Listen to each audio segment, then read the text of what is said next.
और प्रशासन के दबाव में पुलिस काम कर रही है और इसीलिए विश्वास जो है बढ़िया हो रही है। अभी 2 दिन की घटना पूरी पुलिस इनकी मूवमेंट पे है। खिलाफ थोड़ा सख्ती करिए कि आपका भी आने वाले दिनों में हम लोग सम्मान कर सकें। कुछ भी कहा जाए वो पहले क्या करेंगे जब इनके आका दबे हैं। हाँ, सुरक्षा हटा ली गई थी सर। और एक दिन पहले ही हम लोग शादी से आए हुए थे, मेरे साथी आए रात में, हम लोग सोए हुए थे, लेट आए थे और सुबह उठ के अपना चले गए। बॉस का कुछ टायर वायर लगवाना था, उसी काम से अपना चले गए। और जब से सर ये लोग को इतना माहौल खराब है, जानकारी सर वो सब तो ठीक है, जब से ये सब लोग को पता चला है कि मैं इस तरीके से काम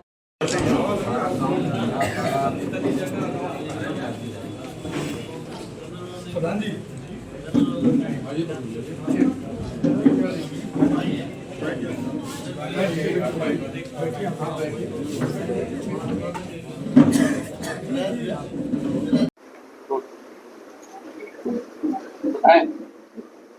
मोटू हत्याकांड में पीड़ित परिवार से मिले हैं, क्या कहेंगे?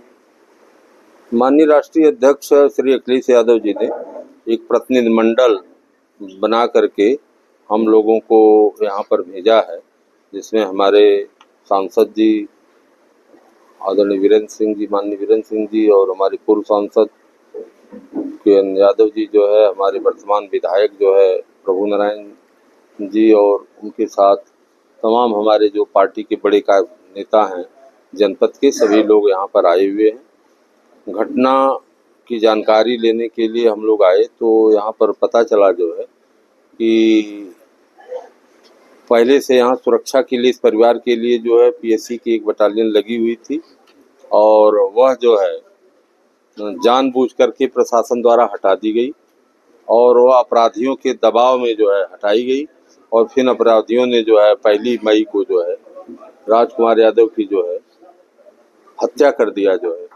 और हत्या के पूर्व राजकुमार जी ने स्वयं कई प्रार्थना पत्र जो है उच्च स्तरीय अधिकारियों को दिया, यहाँ तक कि मुख्यमंत्री से लेकर के डीजीपी से लेकर के और एसएसपी तक कोई ऐसा बड़ा अधिकारी नहीं है जो जिसको उन्होंने जो है पत्र लिख करके अवगत नहीं कराया हो।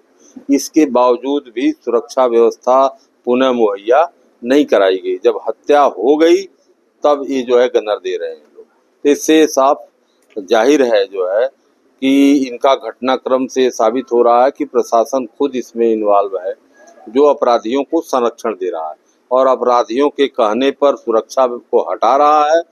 और जब हत्या हो जा रही है तो फिर जो है उनको गनर दे दिया जा रहा है। तो हत्या होने के बाद फिर गनर जो है दे दिया गया उनके भाई को, प्रधान जी को जो है। लेकिन अगर इन्होंने एप्लीकेशन दिया था कि मेरे साथ ऐसा ऐसा हो सकता है, तो उस पर अगर पुलिस जो है एक्शन ली होती, पुलिस के बड़े अफसर उस पर जो है एक्शन लिए होते तो ये घटना नहीं होती। लेकिन ये सारे घटनाक्रम में जो है यहाँ के जो है जो बड़े अपराधी हैं, बड़े नेता हैं, जो ये सभी लोग जो है उसमें जो बीजेपी से बिलोंग करते हैं और संलग्न हैं। और यहाँ तक कि ही नहीं, शासन के लोग भी जो है इस घटना में इन्वॉल्व हैं, जिसकी हम लोग रिपोर्ट जो है माननीय राष्ट्रीय अध्यक्ष महोदय को कल जो है प्रस्तुत करेंगे जो है।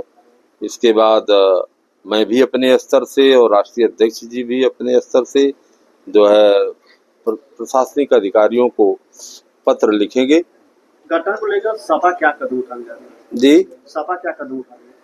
सपा यही चाहती है जो है कि जो अपराधी है उनको पुलिस और सरकार संरक्षण न दे, वह जेल के हवाले जाएं। अगर वो नहीं जाते हैं और पुलिस का संरक्षण नहीं खत्म होता है तो फिर राष्ट्रीय अध्यक्ष जी के निर्देशानुसार जो भी वो निर्णय लेंगे, यहाँ समाजवादी पार्टी के नेता कार्यकर्ता उसके मुताबिक आंदोलन करने पर बाध्य होंगे। सांसद हत्याकांड को लेकर क्या कहेंगे? देखिए, लगातार 2024 के इलेक्शन के बाद भारतीय जनता पार्टी के लोग अभी कोमा से बाहर नहीं आए। अभी वो इस बात को स्वीकार नहीं कर रहे हैं कि यहाँ के सांसद और यहाँ के जनप्रतिनिधि लोकसभा चुनाव हार चुके हैं। आप देख रहे हैं जिस तरीके की उनकी कार्यशैली है और जिस तरीके से उत्तर प्रदेश की सरकार उत्पीड़न का काम कर रही है पीडीए के साथ, ये उनकी बौखलाहट का नतीजा है। ये मुख्यमंत्री के इशारे पर उत्तर प्रदेश में चंदौली ही नहीं अन्य जनपदों में भी पीडीए से जुड़े हुए हमारे साथियों की हत्या चुन चुन करके हो रही है, उनके ऊपर उत्पीड़न की कार्रवाई भी हो रही है। हम लोकसभा चंदौली से हूं, जिसका क्षेत्र बनारस में भी 2 विधानसभा में पड़ता है। मैं आपको बता देना चाहता हूं कि लगातार 1 साल में जिस तरीके से पीडीए के साथियों की हत्या हुई और पुलिस जिस तरीके से उसका विवेचना की, लिपापोती की, उससे जनता का विश्वास पुलिस प्रशासन और कानून व्यवस्था से उठता चला जा रहा है। इस संदर्भ में मैंने कल प्रधानमंत्री को भी पत्र लिखा, हमारे राष्ट्रीय अध्यक्ष जी ने भी ट्वीट किया और चिंता व्यक्त की कि प्रधानमंत्री जी उत्तर प्रदेश में हस्तक्षेप करें, क्योंकि शासन प्रशासन के इशारे पर जिस तरीके से पीडीए के साथियों और जनता पर उत्पीड़न की कार्रवाई हो रही है और जिस तरीके से उत्तर प्रदेश की पुलिसिंग काम कर रही है, उससे जनता बहुत चिंतित है, भयग्रस्त है और उसका कानून व्यवस्था के ऊपर से विश्वास उठता चला जा रहा है। उदाहरण के तौर पर यदि आप देखें तो अभी आप जिसके यहाँ बैठे हैं, राजकुमार यादव, मोटू यादव की हत्या जिस तरीके से साजिश के तहत हुई, उसमें कैसे संरक्षण मिला, किस तरीके से इनकी सुरक्षा हटाई गई और कहां पर लोग अपराधी बैठे रहे, किसका संरक्षण है, ये शासन प्रशासन से भी तार का जुड़ा हुआ है और जो एक चिंता का विषय है। अभी कुछ दिन पहले करजरा में हमारे पीडीए के साथी, प्रजापति समाज के एक साथी की हत्या हो गई, उसमें भी शासन प्रशासन लिपापोती करने का प्रयास जो है कि कर रहा है। साथ ही साथ नागेंद्र राजभर है, उसका भी हत्या हो गई 6 अप्रैल को। मैना प्रजापति जो हमारे चंदौली केशवपुर का निवासी है, उसकी हत्या हुई और उसको आत्महत्या दिखाया गया। सुनील यादव की हत्या हो गई और नौगढ़ में, और उसकी भी हत्या की लिपापोती जो है पुलिस प्रशासन में बैठे लोग कर रहे हैं। हम यदि बनारस की तरफ जाएं तो बनारस में हमारे जो है एक नितेश मौर्य है कानूडी का, जो हमारे पीडीए समाज का साथी है, उसको जो है कि उसकी हत्या हो गई और उसकी हत्या की लिपापोती करके मामले को रफा दफा कर दिया गया। हेमंत वर्मा का नाम हम आपको बताया है कि अपने कार्यालय में बुला करके उसकी हत्या हुई और लाइसेंसी रिवॉल्वर से हत्या हुई। लाइसेंसी रिवॉल्वर से आत्महत्या करने की बात दिखा करके इस मामले को दबाव बनाया गया। मोहित राजभर, जिसको विवेक राजभर कहते हैं, कुंडरिया गांव की है, उसको यदि आप उठा करके देखेंगे तो वहां पर भी भाजपा आपस में नूरा कुश्ती लड़ रही है। सांसद जी मृतक के परिजनों से आप मिले यहाँ, क्या कुछ कहा? मैं यही बात आपसे कहना चाहता हूं कि जिस तरीके का वातावरण यहाँ पे बना हुआ है, उसी वातावरण का दुष्परिणाम है कि ये इनके जो अपराधी हैं उनके हौसले इतने ज्यादा बढ़ गए हैं कि वो अब अपराध करने से हिचक नहीं रहे हैं, क्योंकि सत्ता का संरक्षण है, पुलिस का संरक्षण है और निरपराध जो है लोगों की हत्या करके निफिकिर होकर के निकल जा रहे हैं और पुलिस का भय जो है खत्म हो गया है। तो इसलिए कानून व्यवस्था से जब लोगों का ध्यान उठ रहा है तो उस पर से जो विश्वास उठ रहा है, ये प्रदेश में चिंता का विषय है और इस पर गंभीरता के साथ लोगों को सोचना चाहिए और विचार करना चाहिए। हम लोग आज यहाँ आए हैं प्रतिनिधिमंडल के रूप में, हम लोगों ने सारी घटनाओं की जानकारी ली है पुलिस की संदिग्धता भी ली है, सारे कागजात इकट्ठा किए हैं। राष्ट्रीय अध्यक्ष जी को हम इसकी सूचना हम लोग देंगे और वहां से प्रशासन से आवश्यक कार्रवाई की मांग करेंगे। यदि ये लोग कार्रवाई ठीक से नहीं करेंगे तो हम न्यायालय का भी शरण लेंगे। प्रधान जी, आपके भाई मुकुंद यादव की हत्या हुए 4 दिन हुए हैं। अभी सभा का प्रतिनिधिमंडल मिलने आया था, क्या रहा? वो मंडल अध्यक्ष जी के माध्यम आया था। वो लोग जो जांच किए, जो पूछा गया वो हम बताए हैं। हम तो शुरू से कह रहे हैं कि हमारे यहाँ फोर्स लगी थी और सुरक्षा के लिए, सुरक्षा हटा के समस्या की सुरक्षा हटने के बाद भी हम लोग लगातार हर अधिकारी के अपना दुहाई दिए और एप्लीकेशन दिए। हम मिले भी, हमारा भाई भी मिला कप्तान साहब से, बाकी फोर्स नहीं मिली।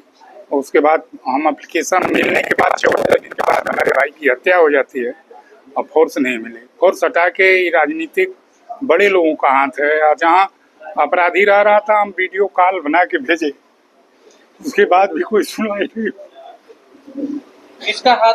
किसके तरफ इशारा आपका? इशारा बड़े लोगों अपराधियों का है, सारे लोग जान रहे हैं। इसमें क्या बाकी है? अब तो कप्तान को सारी बात बताए। प्रधान जी, मांग क्या रखते हैं? मांग क्या रखें? आप तो जो जाना था चला गया है, तब मांग क्या है? अब फोर्स मिली है तो उसका कोई मतलब नहीं है। फोर्स हटा के हत्या कराई गई, हत्या हो जाने के बाद फोर्स मिली है। हम तो सारी सूचना कप्तान को देते रहे, ये अपराधी कहाँ है कहाँ है। वीडियो कॉल से भेजा गया अपराधी के साथ, कहाँ वीडियो में है। उसके बाद भी कोई सुनवाई नहीं हुई। उसके बीच में हमारे भाई की हत्या हो गई। विधायक जी, मोटू हत्याकांड में पीड़ित परिवार से मिले हैं, क्या कुछ?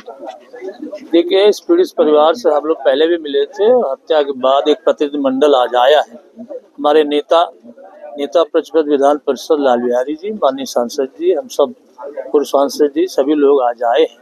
इनके परिवार से पूरी विस्तृत जानकारी लेने के लिए माननीय राष्ट्रीय अध्यक्ष जी का निर्देश हुआ।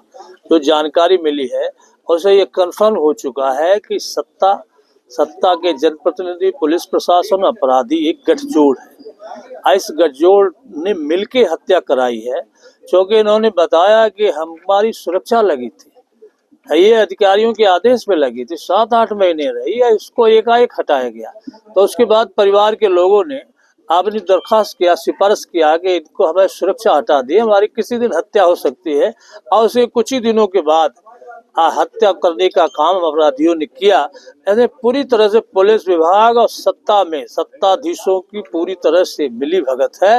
हम लोगों की मांग थी, जिसको प्रशासन ने कहा है कि हम 10 दिन में हम अपराधियों को पकड़ने का काम करेंगे। यदि अपराधी नहीं पकड़े जाते हैं तो समाजवादी पार्टी राष्ट्रीय अध्यक्ष जी के संज्ञान में फैसला लेकर के बड़ा आंदोलन करने का काम करेंगे। जी, पीड़ित परिवार से माननीय राष्ट्रीय अध्यक्ष जी ने, समाजवादी पार्टी माननीय अखिलेश यादव जी ने अपने इस परिवार के प्रति गहरी संवेदना व्यक्त करी है। और इस घटना के प्रथम घंटे से लेकर के और अभी तक जब पूरा प्रतिनिधिमंडल यहाँ आपके समक्ष बैठा हुआ है, हर एक विषय की जानकारी समाजवादी पार्टी के राष्ट्रीय अध्यक्ष जी को दी जा रही है। हम लोग दे रहे हैं, वो हर विषय से अवगत है। जो माननीय राष्ट्रीय अध्यक्ष जी ने ट्वीट करा है, उसी को आप सब चूंकि प्रबुद्ध पत्रकार हैं, उसको आपको बड़े संदर्भ में देखने की जरूरत है। आज उत्तर प्रदेश में सिर्फ एक जाति वर्ग के लोगों का वर्चस्व है, उनका प्रभुत्ववाद है। और सारी घटनाएं, चाहे वो अजय प्रजापति की हुई है, चाहे राजकुमार मुकुंद यादव की हत्या हुई है, चाहे चकिया में एक राजभर युवा की हत्या हुई, सारी हत्या करने वाले लोग मुख्यमंत्री के स्वजाति लोग हैं। और मुख्यमंत्री जब इस जनपद में या अगल बगल बनारस आते हैं या मिर्जापुर जाते हैं, तो किन अपराधियों को अपने साथ में बैठा करके, वो किसी संत को बैठा के नहीं घूमते।